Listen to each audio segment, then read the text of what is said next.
Hey everybody, yesterday we found the area of just some basic shapes, and today what we're going to do is we're going to have more composite figures, so like shapes stacked onto other shapes, and we're going to find the area of those. So for the do now, you just have to figure out what geometric shapes make up the figures below. For this we're talking this whole thing, and for the one on the right we just mean the shaded region, so what parts or what shapes make up just that shaded region.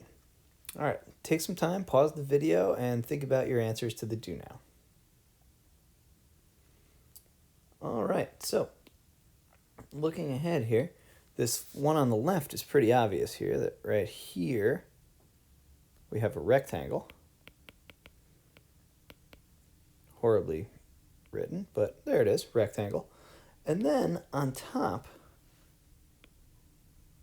we have what's called a semicircle, which is just half of one circle.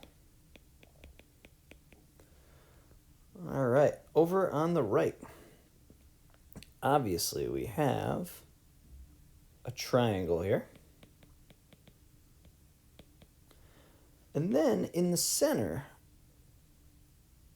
we have a circle, but the circle has been removed from the triangle to form the shape itself, the shape being this shaded portion along the edges. All right, and later we're going to find the actual area of those two figures. But for now, let's see what the calendar looks like. So again, don't forget the schedule of classes. Today, we're meeting with periods 2, 4, and 8. Tomorrow's periods 3, 5, and 9. And if you have any questions at all, you can reach me, and I can help you during your class times any day. So today we're going to look at the area of composite figures. Tomorrow we're going to look at surface area.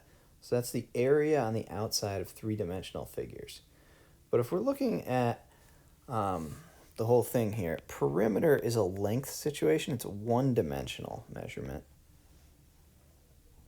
All these areas are two-dimensional measurements. And then volume next week, that's a three-dimensional way to measure shapes. And then afterwards, look, spring break, woo! Also be aware you have homework due on Friday, you have homework due next Tuesday, and then there'll be one after spring break. This should all be review in terms of the notes. If you didn't copy it down yesterday, then by all means copy it down right now. But you should all already have these formulas right here for the various shapes. Now, the key is with composite figures, you're going to either add or subtract areas of the simple figures that made it up. So in the do now, we had a rectangle added on with a half of a circle. You would find the area of both of those and add them together. Also in the do now, we had a triangle with a circle that was removed from it. So if the circle's taken out of it, you're going to get the area of the triangle, and you're going to subtract the area of the circle. Let's do it.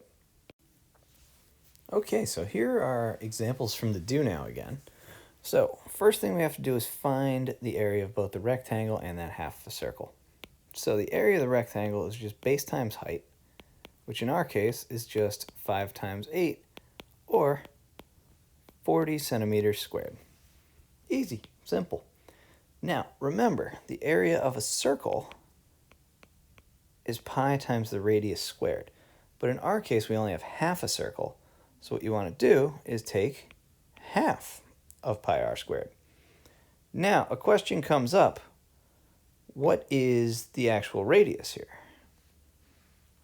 Because what we have the diameter is 5, but we need the radius. We just need half of that.